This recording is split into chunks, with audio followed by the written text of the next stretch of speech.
좋은 아침입니다. 아침의 하나 뉴스 종합 비타민 아침의 매일경제 김은미입니다. 오늘의 일면 같이 들어가 보시죠. 매일경제입니다. 확전 막은 미, 잠잠한 시장, 이스라엘 반격에 달렸다라는 게 오늘 매일경제 일면입니다. 이게 무슨 얘기냐? 어제 전해드렸죠. 이란이 이스라엘 본토를 공격을 했다라는 말씀 드렸습니다. 이란의 공격은 끝났고요. 일단 그래서 이란발 중동 리스크는 소강 상태 아니냐라는 판단이 지금 현재 시장에 불고 있다라는 겁니다. 그러다 보니까 시장 아직까지는 잠잠하다. 하지만 종료는 아니다. 왜? 이스라엘 반격이 언제 하느냐에 달려있다라는 겁니다. 이스라엘이 반격을 하지 않으면 이대로 종료일 텐데 반격을 한다면 다시 한번 확전이 될 수도 있는 문제겠죠. 다음 기사 보겠습니다. 세계일보입니다. 참패 수습 나선 국힘, 비대위 구성 뒤 전대. 어제 전해드렸죠. 4선 이상의 중진들, 국민의힘의 중진들 따로 모였다라고 말씀을 드렸습니다. 대체 어떤 얘기가 모아질 것이냐라고 했는데 결론은 이렇습니다. 일단 비대위를 구성해서 최대한 빠른 시일 내에 전당대회를 열자라는 데 의견이 모아졌다고 합니다. 하지만 오늘 당선자 총회가 있죠. 요 당선자 총회에서 얘기가 또 어떻게 나오는지가 관건이 될 수 있어 보입니다. 어제 모아진 논의에 구체적인 얘기가 더 나올지 아니면 아예 다른 방향의 얘기가 나올지 좀 더 지켜봐야 될 것 같아요. 이 대담으로도 좀 같이 얘기를 해보도록 하겠습니다. 다음 기사 볼까요? 네, 윤 좀 더 알아보라. 인선 원점 재검토 기류입니다. 아까 말씀드린 게 총선 참패 이후 국민의힘에서는 지금 비대위 꾸려서 빨리 전당대회 합시다라고 얘기가 모아지고 있다라는 말씀을 드렸죠. 그리고 용산 대통령실에서는 인적쇄신하겠습니다라고 얘기를 했었습니다. 근데 쇄신 언제 하느냐라고 다들 기다리고 있는데 좀 더 알아보라라고 얘기를 했다고 해요. 원점에서 재검토 기류다라는 얘기가 나오고 있습니다. 네, 이런 가운데 다음 기사 보겠습니다. 조선일보입니다. 윤 대통령 오늘 국무회의에서 총선 입장 발표. 일단 총선 참패 뒤에 윤 대통령 오늘 오전 10시 국무회의가 있죠. 국무회의에서 총선과 관련해서 입장을 발표할 예정이다라는 겁니다. 어떤 입장을 발표할지가 관심일 수밖에 없죠. 이 얘기도 저희가 대담으로 좀 얘기를 해보겠습니다. 그런데 요 조선일보 기사죠. 조선일보 일면 말고 다음 기사를 좀 같이 볼까요? 경향입니다. 경향신문은 뭐라고 했느냐? 또 기자회견 없이 윤 대통령 오늘 국무회의에서 총선 참패 입장 발표입니다. 조선일보는 오늘 입장 발표합니다. 경향신문은 하나 붙였죠. 또 기자회견 없이를 붙였습니다. 약간 결이 다른 두 개의 제목 저희가 같이 보여드립니다. 다음 기사 보겠습니다.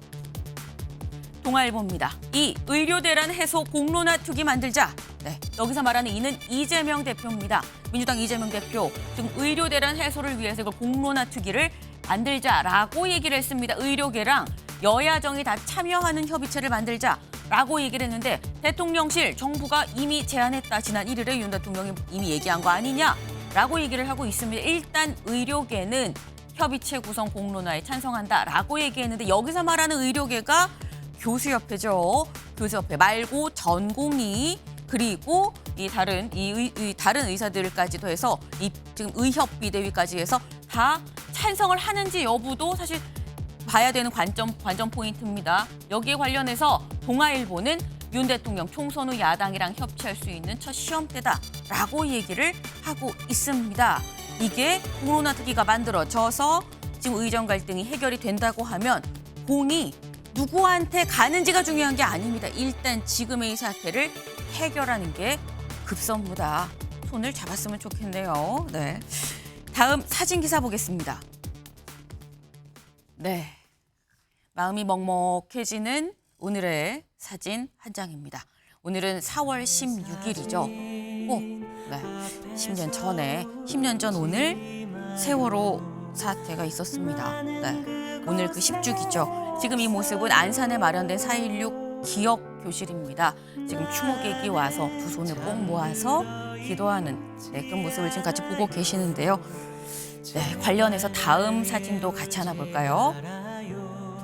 네, 지금 이 모습 돌아온 4월 10년의 세월입니다. 10년이 지나도 이 아픔이 가실 수는 없겠죠. 저희가 유가족의 마음을 어떻게 다 헤아린다고 말씀을 드릴 수 있겠습니까? 하지만 지금 그래도 우리가 할 수 있는 건 남아있는 이 우리 아이들한테 같은 일이 일어나지 않도록 같이 좀 힘을 쓰는 거. 그거 하나가 우리가 지금 할 수 있는 일이 아닌가 하는 생각을 좀 해봅니다. 마침 또 비가 추적추적 내리고 있네요. 아침의 매일경제 뉴스 종합 비타민 언제나처럼 TV로 좀 크게 보시다가요. 궁금한 점 유튜브 댓글로 남겨주시면 같이 좀 얘기를 해보겠습니다.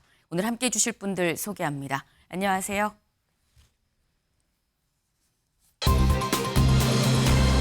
네, 잠시 뒤입니다. 뭐가 잠시 뒤인지 같이 볼까요? 오늘 생중계 국무회의에서 총선 메시지 밝힌다. 윤 대통령 잠시 뒤 오전 10시에 생중계로 국무회의 발언이 공개가 될 예정입니다. 총선 메시지를 밝힐 예정이다라는 겁니다. 네. 근데 여기를 좀 볼까요? 민생 더 챙기겠다, 큰 방향을 언급할 것 같다라는 얘기가 나오고 있습니다. 인선 영수회담 발언은 없을 듯이라고 나와 있네요. 일단 대략적으로 현재 이럴 것 같다라는 전망이 나오고 있는 거죠. 강전혜 변호사님. 오늘 그럼 윤 대통령의 국무회의 이 메시지 발언 민생 얘기만 담기는 겁니까?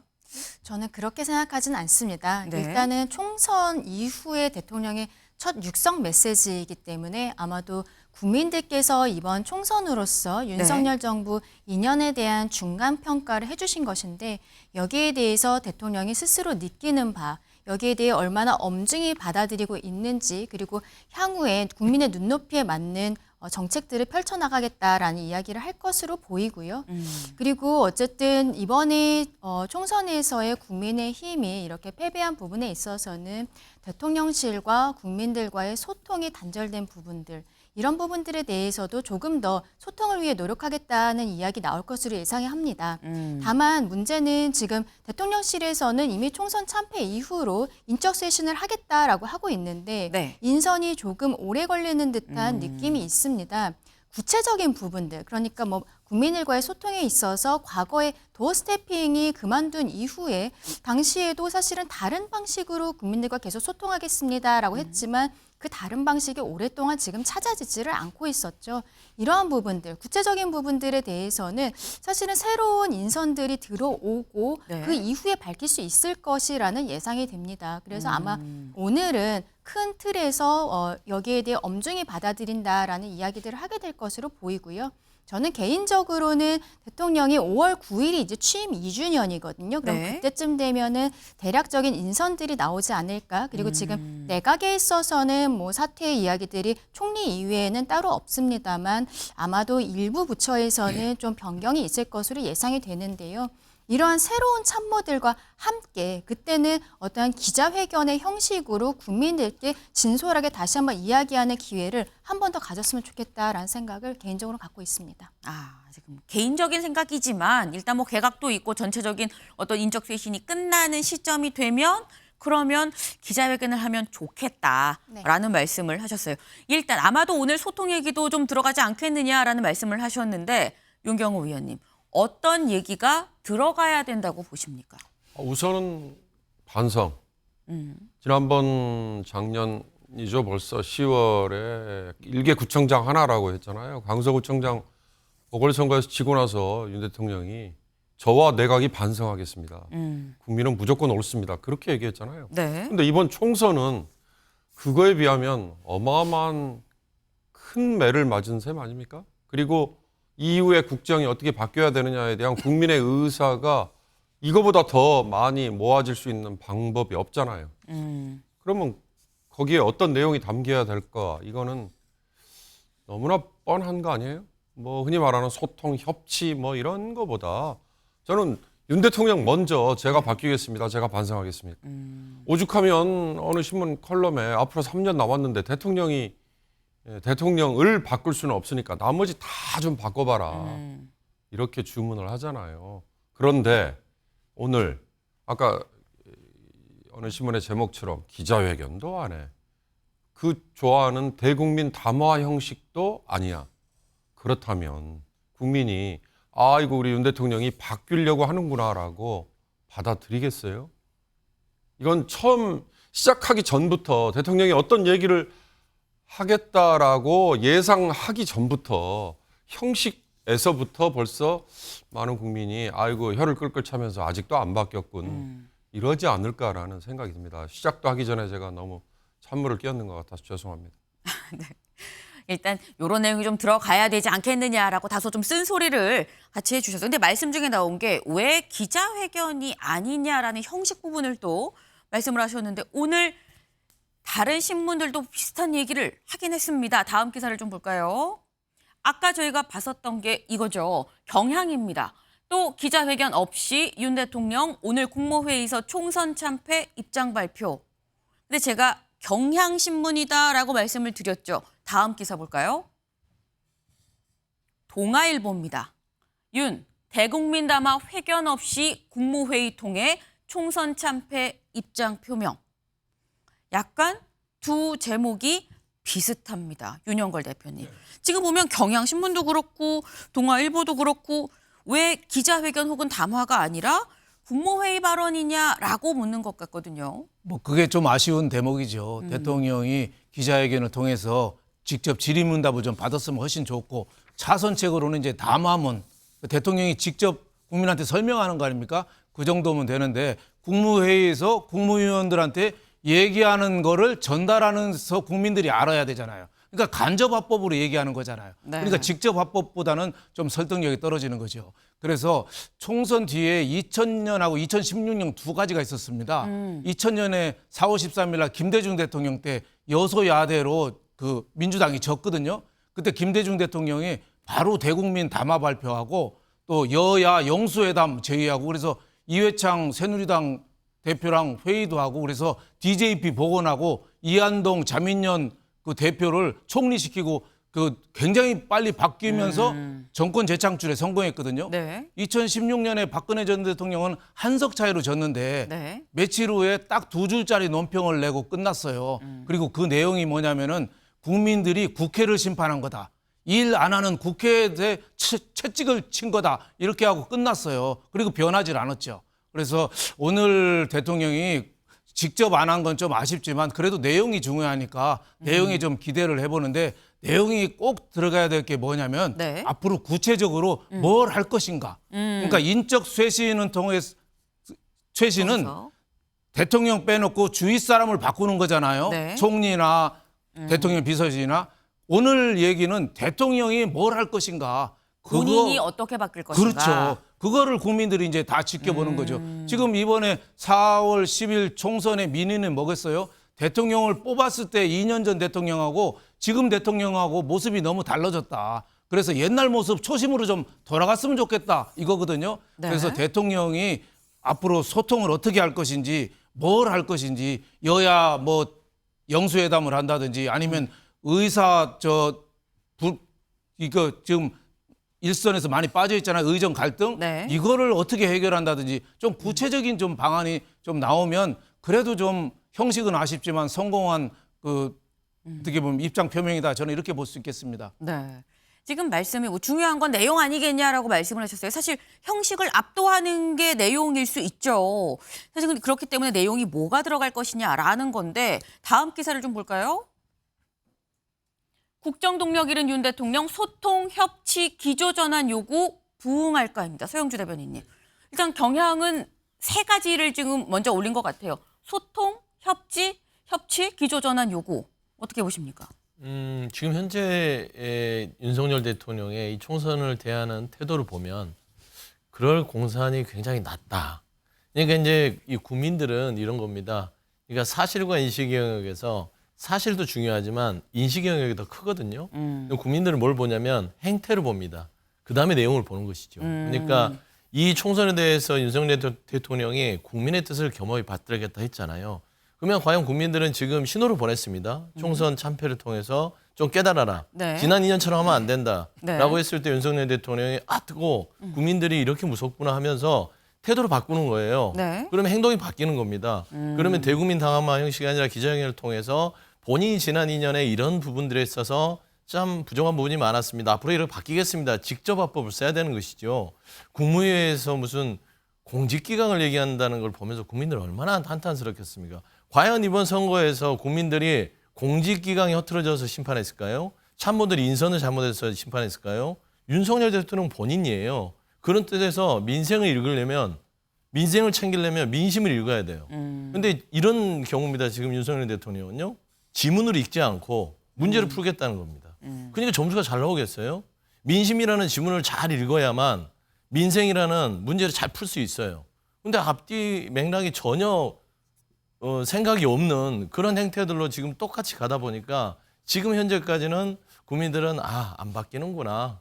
이래도 안 바뀌는구나 라고 한탄할 수밖에 없다. 좀 그런 말씀 드립니다. 네, 지금 형식보다 내용이 더 중요한 거 아니겠느냐라는 말씀에 형식이 그냥 형식이 아니다. 형식에서 나타나는 게 그 사람의 태도다라고 또 말씀을 받으셨습니다. 네.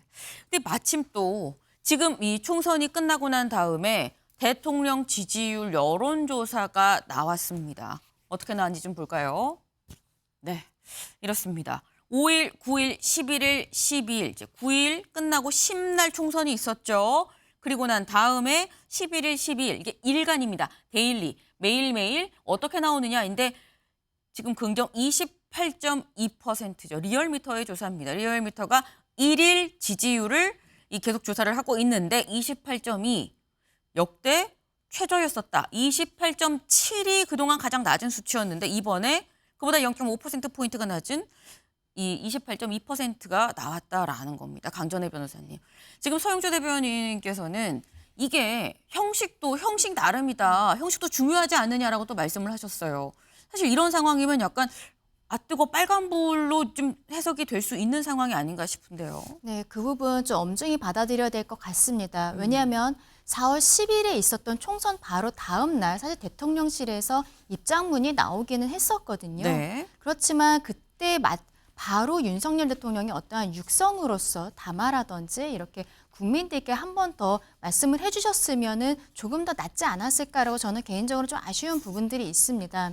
그렇게 입장문이 나온 이후에 인선 변경이 있다 이러한 이야기들이 나오지만 좀 지지부진해 보이는 것도 또 사실인데요. 그런 부분들에 있어서 이번 총선 참패에 대해서 대통령실에서 조금 더 엄중히 받아들였으면 좋겠다라고 생각하시는 국민들께서 저렇게 지지율로서 보여주신 게 아닌가라고 생각을 합니다. 그런 부분에서 앞서 말씀드린 것처럼 오늘 대통령이 국무회의에서 국민들께 드리는 말씀을 하신다고 하지만 그것을 넘어서서 조금 더 소통의 방식에 대해서 고민을 해봐야 될 것으로 그렇게 생각을 합니다. 네. 아직 대통령의 국무회의 발언이 나오지 않았습니다. 때문에 어떤 내용이 담길지 모릅니다. 하지만 지금 말씀 중에 나온 우려들 부분도 있죠. 그런 우려들 부분이 상쇄될 수 있는 메시지가 나온다면 사실 이런 게 다 상관없는 그런 상황이 될 수도 있습니다. 네. 근데 지금 사실 저희가 말씀드린 게 형식이냐 내용이냐 이 얘기를 드렸죠. 형식 내용 말고 메시지냐 실제 액션 행동이냐라는 것도 좀 같이 봐야 됩니다. 처음에 용산 대통령실에서 얘기를 했었던 게 우리 인적 쇄신하겠다. 국민의 뜻 겸허히 받아들이겠다라고 얘기를 했었습니다. 그 인적 쇄신 부분을 좀 짚어볼까요? 다음 기사 보시죠.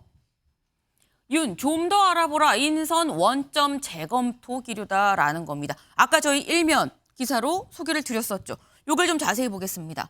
윤 대통령은 인선과 관련해 최근 후보군을 넓혀서 좀 더 알아보라고 지시한 것으로 전해졌다. 지금 현재 있는 사람들 말고 후보군을 넓혀라라고 얘기를 했다라는 겁니다. 더불어서 여권 고위 관계자, 지금까지 이름이 거론되지 않은 전혀 새로운 인사가 이 발탁이 될 가능성도 배제할 수 없다라는 겁니다. 네. 근데 지금 얘기처럼 그럼 지금까지 거론되는 사람 말고 후보군을 더 넓혀라. 지금까지 거론되는 사람이 누구냐 좀 보겠습니다. 일단 총리 후보군 권영세, 주호영, 김한길, 박주선, 김병준, 홍준표, 김부겸 등등등입니다. 그리고 비서실장 후보군 원희룡, 이정현, 이상민, 박민식, 정진석, 김한길, 이동관 등등등입니다. 지금 이렇게 많은 사람들이 지금 현재 거론이 되고 있어요. 근데 지금 후보군을 넓혀라란 얘기는 윤영걸 대표님. 네. 거론되는 인물들은 아니다라는 걸까요? 저는 뭐 비서실장 후보군은 네. 뭐 그렇게 저는 문제 삼고 싶지 않아요. 대통령이 좀 호흡을 맞출 수 있는 그런 인물이고 네. 가끔 좀 쓴소리 좀 해줄 수 있는 그런 뭐 레드팀의 리더 역할 뭐 그거 할 수 있다고 봐요. 근데 총리 후보군은 그 국회를 통과해야 되거든요. 과반수 이상. 그쵸. 그래서 지금 나온 인물들은 너무 좀 야당이 싫어하거나 대통령 너무 측근이거나 아니면은 또 S대 법대 나와서 고시한 분들, 검사하신 분들 이런 분들이잖아요. 또 김부겸 총리는 문재인 대통령 때 마지막 총리 하셨잖아요. 네. 그분이 하면은 대권을 꿈꾸지 왜 총리를 또 하겠어요? 저는 김부겸 전 총리를 오히려 망신 주는 저 하마평 아닌가 싶어요. 그래서 지금 진짜 저는 총리는 국회도 통과해야 돼서 아마 앞으로 몇 명이 또 국회에 올라갈지도 몰라요. 청문회를 네. 계속 어떻게 보면 꺾여가지고. 근데 바닥에서 좀 뛴 사람들 있잖아요. 예를 들면 누가 있을까요? 글쎄, 전 그것까지는 생각 안 해봤습니다만은 예? 예를 들면 뭐 공고 상고 나와서 사업 많이 실패하다가 입지적으로 성공한 사람이라든지 저 좌절을 많이 겪은 인생의 좀 쓴맛을 아는 그렇죠. 사람들. 국민들의 아픔을 좀 겪은 그런 또 젊은 사람들 40대, 50대 여성 또 호남 좀 배려해 줬으면 좋겠어요. 네. 지금 나온 사람들은 또 너무 TK라든가 대통령 주위에만 있는 사람이잖아요. 지금 저 총리 후보군 중에서 네. 저는 쓸만한 사람이 한 사람도 없다고 봅니다. 지금 당시에도 대통령한테 자꾸 네. 이상한 얘기 해가지고 네. 대통령 판단을 그르친 사람도 저기 제가 명단에 보니까 2명이나 나와 있어요. 그래서 저 사람들 말고 네. 정말 참신하게 새로운 인물 좀 찾아봐라 이런 말씀을 좀 드리고 싶습니다. 네, 지금 윤영월 대표님 개인 의견으로 이 중에 아무도 없다라고 또 말씀을 하셨어요. 좀 다른 사람을 찾아야 되는 거 아니냐라고 말씀을 하셨는데 서영주 대변인 네.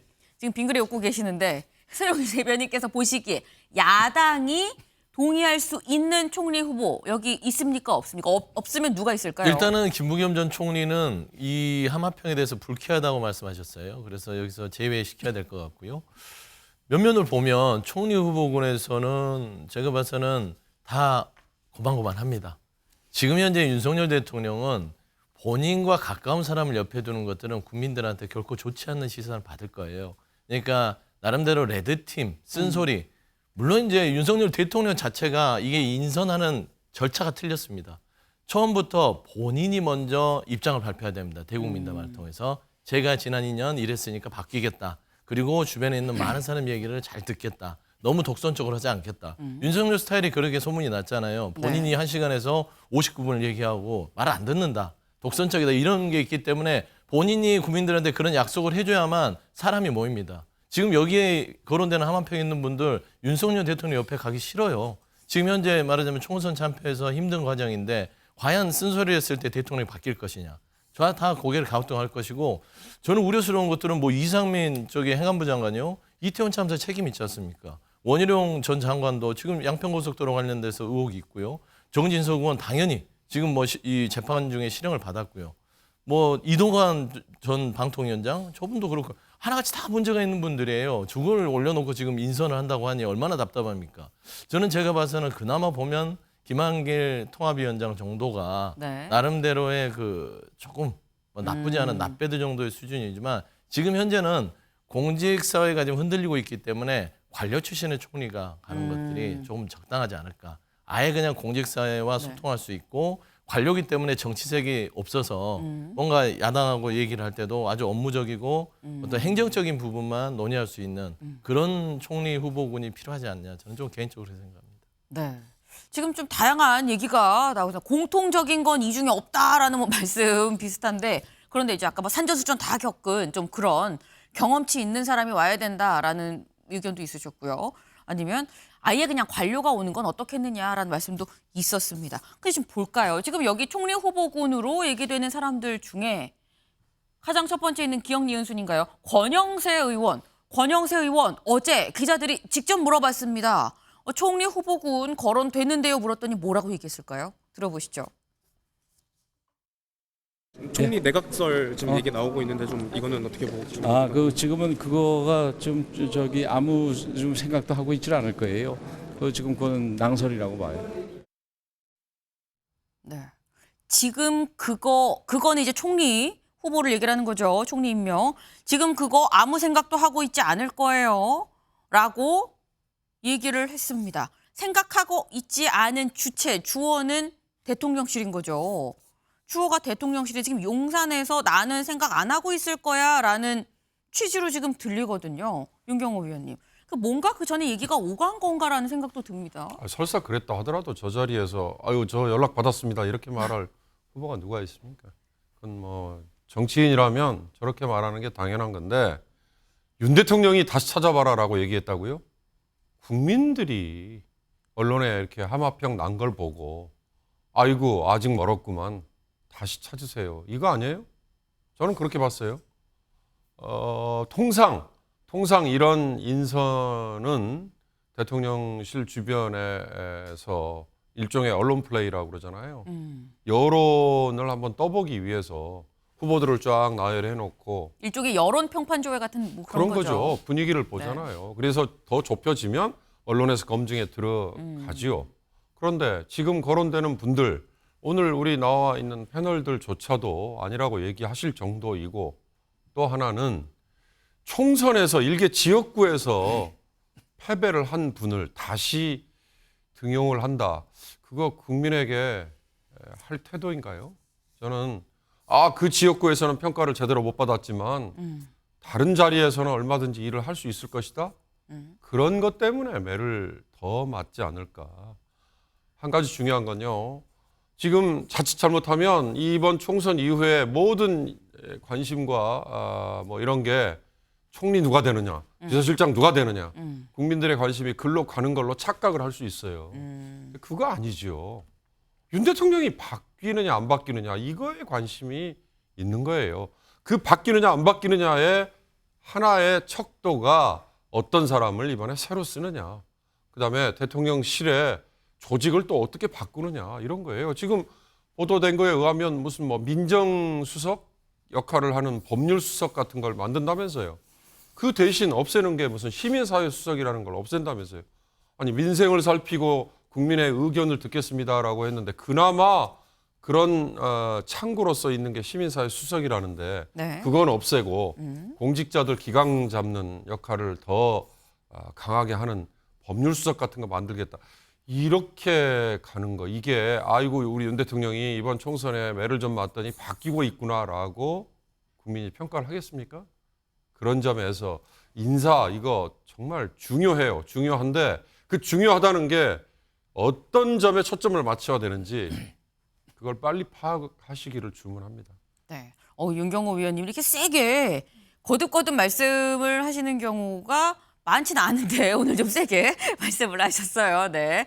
근데 윤경호 위원님 말씀 중에 지금 나왔죠. 법률 수석 얘기도 나왔습니다. 지금 뭔가 조직 개편도 이번에 있는 거 아니겠느냐라는 얘기가 나오고 있는 거죠. 서울신문 사면 볼까요? 네. 후임 정무수석의 박민식 물망, 사정기능 뺀 법률수석 신설 검토. 이제 법률수석을 신설하는 걸 검토하고 있다라는 건데 요게 사실 핵심일 수 있습니다. 사정기능을 뺐다. 강전혜 변호사님, 요 부분 좀 설명을 해주셔야 될 것 같아요. 사정기능이 들어가고 안 들어가고 민정수석과 법률수석은 뭐가 다른 거냐 하실 수 있거든요. 네. 윤석열 대통령이 대선 공약으로서 민정수석을 폐지한다라고 네. 이야기를 했었습니다.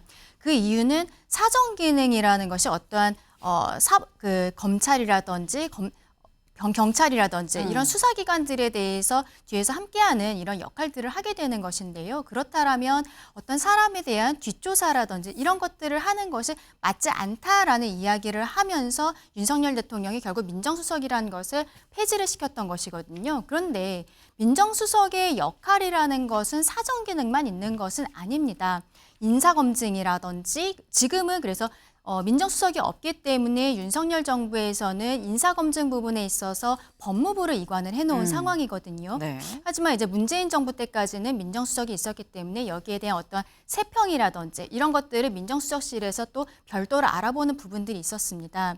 그리고 또 중요한 것은 국민들의 민심을 청취하는 것이 민정수석의 굉장히 중요한 기능인데요. 네. 이번 총선 과정에서 결국에는 국민들의 눈높이, 국민들의 목소리에 귀 기울이지 못했다라는 반성들이 있고 그리고 여러 가지 인사 문제들로 인해서 대통령의 지지율이 하락을 했었던 부분들이 있지 않습니까? 이런 것들이 있기 때문에 결국에는 민정수석이라는 부분을 다시 부활을 시키려는 것을 내부적으로 검토를 하고 있는 것으로 보이는데요. 여기에서 처음에 이야기를 했던 사정 기능은 그대로 뺀 상태로 그렇기 때문에 민정수석이 아니라 다른 이름을 쓰려는 것으로 보입니다.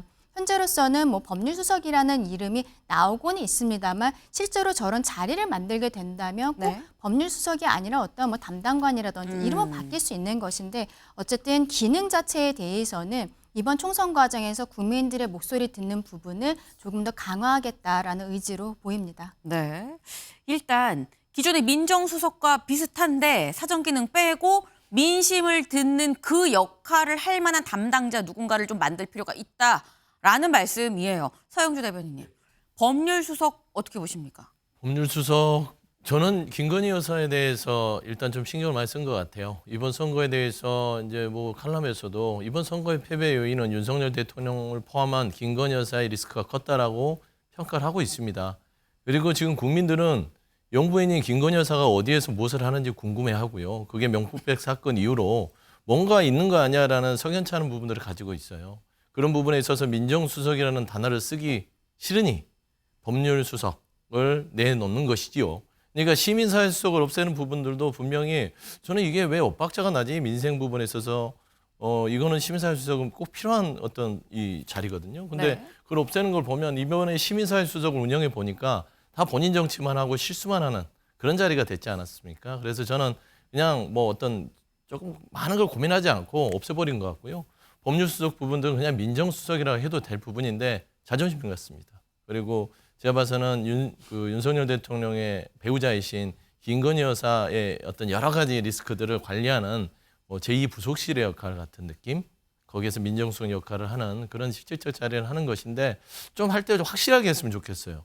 하는 것도 아니고 많은 것도 아닌 이런 태도들이 국민들한테는요 좋은 메시지로 다가서지 않는다. 네. 좀 그런 지금 말씀. 조근조근 말씀을 주셨지만 뭐 법률수석이라고 하지만 결국 제2부속실 아니야? 김 여사 지금 옹호하려는 거 아니야라고 말씀을 주셨는데 윤영걸 대표님 지금 네. 말씀 중에 또 나오긴 했어요.